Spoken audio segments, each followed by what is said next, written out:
নমস্কাৰ welcome to this video আপোনালোকক যদি এটা প্ৰশ্ন সোধা হয় যে অসমৰ আটাইতকৈ ডাঙৰ সমস্যাটো কি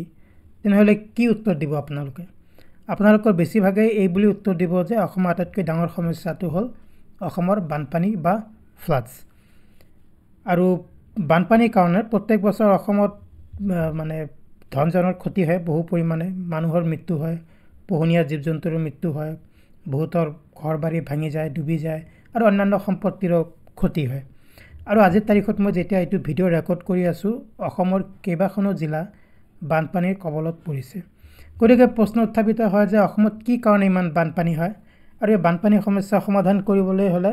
কি কৰিব লাগিব অৱশ্যে আমাৰ চৰকাৰে বা আমাৰ গভৰ্ণমেণ্টে যথেষ্টখিনি পদক্ষেপ লৈছে বানপানীৰ কাৰণে হোৱা ক্ষতি ৰোধ কৰিবলৈ কিন্তু বানপানী কি কাৰণে হয় সেইখিনি কথা জানিবৰ কাৰণে মেইনলি আজি আমি ভিডিঅ'ত আলোচনা কৰিম আৰু তাৰ আগতে অলপ বেসিক ইনফো দিব বিচাৰিছো অসমৰ যিমান মাটিকালি তাৰ প্ৰায় 40% অঞ্চল কিন্তু বানপানী প্ৰবণ বা বানপানী হোৱাৰ সম্ভাৱনা বেছি অসমৰ মাটিকালিৰ ই এটা বৃহৎ অংশ আৰু আমি যদি ভাৰতৰ কথা ধৰি লওঁ আমাৰ দেশৰ কথা ভাৰতৰ কিন্তু জাস্ট 10% বা 10% ল্যান্ড এৰিয়াতে কিন্তু বানপানী হোৱাৰ সম্ভাৱনা বেছি সমগ্ৰ দেশৰ মাত্ৰ 10% কিন্তু অসমৰ 40% মাটিত বানপানীৰ প্ৰৱণতা হোৱা বেছি গতিকে ভাৰতৰ যেটো এভাৰেজ সেই এভাৰেজৰ হিচাপত অসমত বানপানী হোৱাৰ সম্ভাৱনীয়তা 4 গুণে বেছি গতিকে এইখিনি কথা আপোনালোকে মনত ৰাখিব অসম মানে সংক্ষেপে ক'বলৈ গ'লে অসম এক অতিশয় বানপানী প্ৰবণ ৰাজ্য এতিয়া আমি আলোচনা কৰিম ৰিজনস কি কাৰণত অসমত ইমান বানপানী হয় প্ৰত্যেক বছৰ অসমৰ জনসাধাৰণে ইমান ভুগিবলগীয়া হয় অসমৰ বহুতো জিলা বানপানী কবলত পৰে বহুতো ধন জনৰ ক্ষতি হয় আৰু কিমান কোটি টকাৰ মানে সম্পত্তি নষ্ট হয় বা যি খেতি বাতি ফসল ইত্যাদি নষ্ট হয় তাৰ কাৰণ কি সেইখিনি আজি আমি ভিডিঅ'ত আলোচনা কৰিবলৈ ওলাইছো প্ৰথম কাৰণ হ'ল অসমৰ জিওগ্ৰাফি এণ্ড ৰিভাৰ্স জিওগ্ৰাফি মানে অসমৰ ভৌগোলিক অৱস্থান আৰু অসমত বহুতো নদী আছে আপোনালোকে জানে এটা অসমত মানে যি দুটা ডাঙৰ নদী আছে আপোনালোকে গম পায় ব্ৰহ্মপুত্ৰ আৰু বৰাক সেই ব্ৰহ্মপুত্ৰ আৰু বৰাকৰ কিন্তু কেইবাশ উপনৈ আছে বা শাখা খুটি ইত্যাদি আছে ঠিক আছে এতিয়া ইমান নদী যেতিয়া অসম কিন্তু মাটিকালি ক্ষেত্ৰত সিমান এক ডাঙৰ ৰাজ্য নহয়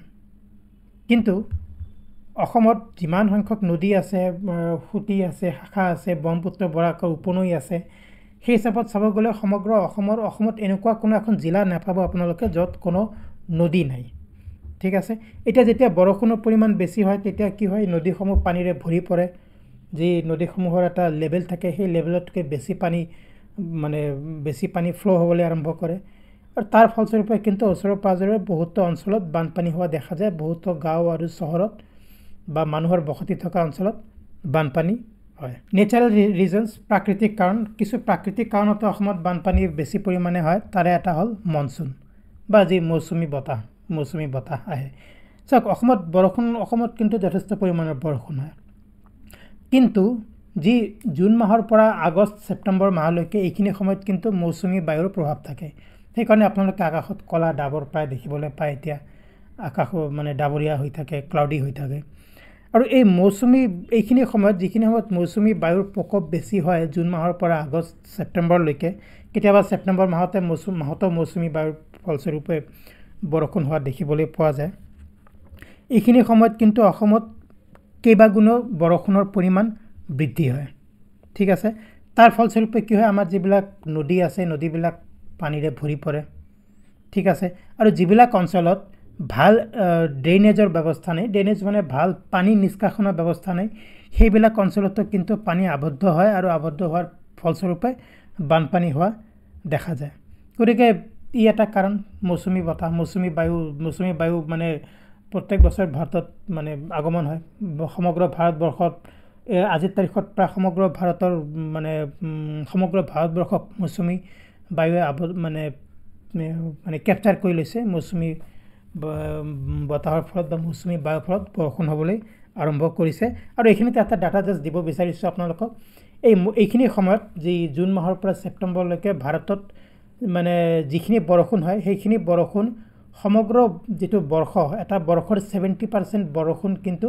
এইখিনি সময়তেই হয় এই 3-4 মাহৰ সময়তে হয় ভাৰতবৰ্ষত সেকেন্ড কাৰণ হল ইৰোজন মানে যাক গৰাখহনীয়া বুলিও কোৱা হয় ই এটা প্ৰাকৃতিক কাৰণ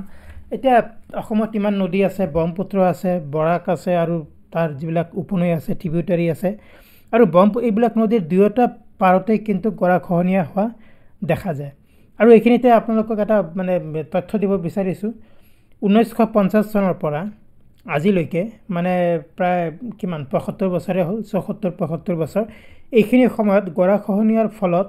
অসমৰ মাটিকালি 7.4% মানে গৰাখহনীয়াৰ কবলত ক্ষতি হৈছে সেইখিনি মাটিৰ নদীসমূহে উটুৱাই লৈ গৈছে 7.4% ই এটা মানে সাধাৰণ সংখ্যা নহয় অসমৰ বহুত মাটিকালি তেনেকৈ মানে গৰাখহনীয়াৰ কবলত ক্ষতি হৈ গৈছে আৰু পৃথিৱীৰ আটাইতকৈ যি ডাঙৰ নদীদ্বীপ মাজুলী আপোনালোকে গম পায় আজিলৈকে মাজুলীৰ সৰ্বমুঠ 60% 60% মাজুলীৰ এৰিয়া নষ্ট হৈছে এই গৰাখহনীয়াৰ ফলত মানে আজিৰ তাৰিখত মাজুলী যিখিনি ৰৈ গৈছে সেইখিনি অৰিজিনাল মাজুলীৰ জাস্ট 40% হে অৰিজিনাল মাজুলীৰ মাটিকালি ৰৈ গৈছে বাকি 60% গৰাখহনীয়াৰ কবলত ক্ষতিগ্ৰস্ত হৈছে আন এটা কথা হল টোপোগ্ৰাফি মানে ভৌগোলিক অৱস্থান বুলি ক'ব পাৰিব আৰু অসমৰ বহুত অঞ্চল কিন্তু লো লাইং হয় মানে উচ্চতা কিন্তু বেছি নহয় মানে যেটো নদীৰ লেভেল নদী যিখিনি মানে হাইটেৰে যিখিনি লেভেলেৰে বৈ গৈছে অসমৰ বহুত অঞ্চল কিন্তু সেইখিনি লেভেলৰ ওচৰতে মানে আছে গতিকে যেতিয়া বৰষুণ বেছি হয় নদীসমূহত পানীৰ পৰিমাণ বেছি হয় তেতিয়া সেইবিলাক নদীসমূহৰ পাৰত থকা অঞ্চলসমূহত কিন্তু মানে বানপানী হোৱা দেখা যায় আৰু তেনেকৈ বহুত অঞ্চল নদীৰ কাষৰীয়া হোৱা কাৰণে নদীৰ দাঁতি কাষৰীয়া হোৱা কাৰণে বহুত অঞ্চলত বানপানীৰ কবলত পৰিবলগীয়া হয় গতিকে এইখিনি আছিল মেইন তিনটা নেচাৰেল ৰিজন আৰু এতিয়া আমি কিছু ম্যান মেড ৰিজন আলোচনা কৰি ম্যান মেড ৰিজন মানে মানুহৰ কাৰণে এটা মানুহৰ কাৰণে বানপানী হোৱা দেখা যায় আজিকালি mainly global warming and climate change আপোনালোকে জানে সাগে গ্লোবাল ওয়াৰ্মিং কি আৰু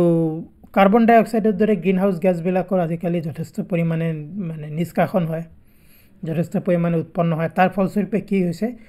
ভূপৃষ্ঠৰ টেম্পাৰেচাৰ কিন্তু বৃদ্ধি হৈছে মানে তাপমান বাঢ়ি গৈছে ভূপৃষ্ঠৰ তাৰ ফলস্বৰূপে কি হৈছে যিবিলাক গ্লেচিয়াৰ আছে গ্লেচিয়াৰ মানে যত বৰফ আবদ্ধ হৈ থাকে সেই গ্লেচিয়াৰ বিলাক কিন্তু গলিবলৈ আৰম্ভ কৰিছে আৰু বহুত নদীৰ উৎপত্তিস্থল হয় সেই গ্লেচিয়াৰ বিলাক তাৰ ফলস্বৰূপে কি হৈছে যেহেতু বেছি পৰিমাণে বৰফ গলিবলৈ আৰম্ভ কৰিছে নদীসমূহৰ পানীও গলিবলৈ মানে পানীৰ পৰিমাণও বৃদ্ধি হ'বলৈ আৰম্ভ কৰিছে আৰু তাৰ ফলস্বৰূপে কিন্তু বহুত অঞ্চলত বানপানী হোৱা দেখা যায় আন এটা কাৰণ হল ডিফৰেষ্টেশ্যন মানে বননি ধ্বংস কৰা হাবি বন ধ্বংস কৰা এটা চাওক ডিফৰেষ্টেশ্যন যদি কৰা হয় গছ বন যদি কাটি থকা হয় তেতিয়া কি হয় সেইখিনি অঞ্চলৰ মাটিয়ে পানী ধৰি ৰাখিব নোৱাৰে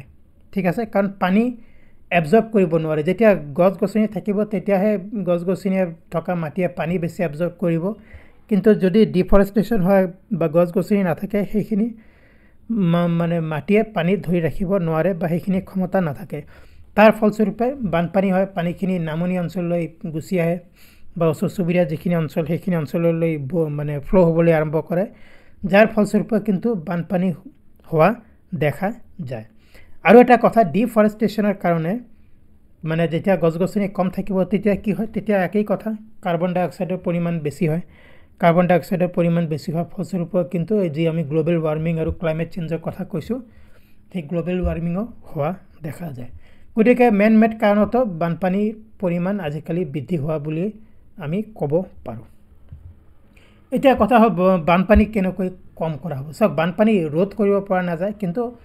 কম অৱশ্যই কৰিব পৰা যায় বানপানীৰ ফলত যিখিনি ক্ষতি হয় সেইখিনি ক্ষতি মানে বহু পৰিমাণে কম কৰিব পৰা যায় আমাৰ চৰকাৰৰ সেইবিলাক মানে ডাইৰেকশনত কাম কৰি আছে কনষ্ট্ৰাকচন অফ এমবেংকমেন্ট মানে কি হ'ল এমবেংকমেন্ট মানে হ'ল মথাউৰি নিৰ্মাণ ভাল কোৱালিটিৰ মথাউৰি নিৰ্মাণ কৰিব লাগিব যাতে বেছি পানী জমা হোৱাৰ ফলত মথাউৰিসমূহ ভাঙি নাযায় মথাউৰিয়ে পানী ধৰি ৰাখিব পৰা ক্ষমতা থাকিব লাগিব তাৰ পিছত যি মানে গৰাখহনীয়া হয় সেই গৰাখহনীয়া প্ৰতিৰোধ কৰিবলৈ ৰিভাৰ বেংকসমূহ নদীৰ পাৰসমূহত প্ৰটেকশ্যন দিব লাগিব, ষ্ট্ৰাকচাৰ বনাব লাগিব, গছ গছনি ৰোপণ কৰিব লাগিব যাতে নদীৰ পাৰ অঞ্চলসমূহ যাতে গৰাখহনীয়াৰ কবলত নপৰে। ড্ৰেইনেজ ইম্প্ৰুভমেণ্ট, ড্ৰেইনেজ মানে কি? নিষ্কাশন, পানী নিষ্কাশনৰ ব্যৱস্থা আৰু এফিচিয়েণ্ট কৰিব লাগিব যাতে নদীৰ যি পানী জমা হয় এক্সেছ পানী, সেইখিনি পানী যাতে ওলাই যাব পাৰে। অ'কে, সেইখিনি পানী যাতে কোনো এটা স্থানত ড্ৰেইন মানে কি? পানীখিনি উলিয়াই মানে আমাৰ যি চহৰসমূহত ড্ৰেইন থাকে আপোনালোকে জানে, সেই ড্ৰেইন কি? ড্ৰেইন হ'ল মানে যিখিনি মানে অলাগতিয়াল পানী সেইখিনি আমি এৰি দিওঁ, মানে সেইখিনি মানে তাৰ কাৰণে এটা বেলেগ ছিষ্টেম বনোৱা হয়। গতিকে এই পানী নিষ্কাশনৰ ব্যৱস্থা উন্নত কৰিব লাগিব যাতে নদীসমূহৰ পৰা পানীখিনি ভালকৈ নিষ্কাশন কৰিব পৰা যায়। ৰেইজ প্লেটফৰ্ম, কিছু এনে ঠাই স্থাপন কৰিব লাগিব যিবিলাক অঞ্চল যাতে হাইটত, উচ্চতাত প্ৰতিষ্ঠা কৰিব লাগিব য'ত বানপানীৰ প্ৰকোপে মানে ধৰা নিদিয়ে। যেনে ধৰক কাজিৰঙা অভয়াৰণ্যৰ কিছু পিকচাৰ দেখিছে আপোনালোকে, বহুতো এম্বেংকমেণ্ট বনোৱা হৈছে যাতে এশিঙীয়া গড় হওক বা অন্যান্য প্ৰাণীসমূহ গৈ সেইবিলাক প্লেটফৰ্মত আশ্ৰয় ল'ব পাৰে বানপানীৰ সময়ত। অ'কে, আৰু মানে এফৰেষ্টেশ্যন মানে বননীকৰণ, অধিক গছ বন ৰুব লাগিব, বননি সৃষ্টি কৰিব লাগিব। কাৰণ কোৱা হৈছে যে যিমানে গছ বন থাকিব সেইখিনি মাটি সিমানেই কিন্তু পানী ধৰি ৰাখিব পাৰিব, যাৰ ফলস্বৰূপে কিছু পৰিমাণৰ হ'লেও মানে ফ্লাডছৰ পৰিমাণ কম হ'ব। চ' ফ্ৰেণ্ডছ, এইখিনি আছিলে। এইবিলাক ব্যৱস্থা মানে আমাৰ চৰকাৰে মানে ল'ব লাগিব, লৈছেও চৰকাৰে, আৰু কিন্তু এইবিলাক ভালকৈ ৰূপায়ণ কৰিব লাগিব, ভালকৈ ইমপ্লিমেণ্ট কৰিব লাগিব যাতে বানপানীৰ সমস্যা বহু পৰিমাণে কম কৰিব পৰা যায়। চ' ফ্ৰেণ্ডছ, এইখিনি আছিলে আজিৰ ডিছকাশ্যন, আজি আলোচনা। অসমত কি কাৰণে বানপানী হয় সেইখিনি আমি আলোচনা কৰিলোঁ, সেইখিনি চালোঁ, আৰু বানপানীৰ ক্ষয় ক্ষতি কেনেকৈ প্ৰতিৰোধ কৰিব পৰা যায় সেইবিলাকো আমি আলোচনা কৰিলোঁ। আই হোপ আজিৰ ভিডিঅ' আপোনালোকৰ কাৰণে হেল্পফুল হ'ব। যদি ভিডিঅ'টো ভাল পাইছে প্লিজ লাইক কৰক, শ্বেয়াৰ কৰক, চেনেলটো যদি ছাবস্ক্ৰাইব কৰা নাই প্লিজ ছাবস্ক্ৰাইব কৰক। এনেধৰণৰ আন এটা অতি ইনফৰ্মেটিভ ভিডিঅ'ত সোনকালে লগ পাম। Thank you very much and I will see you চুন।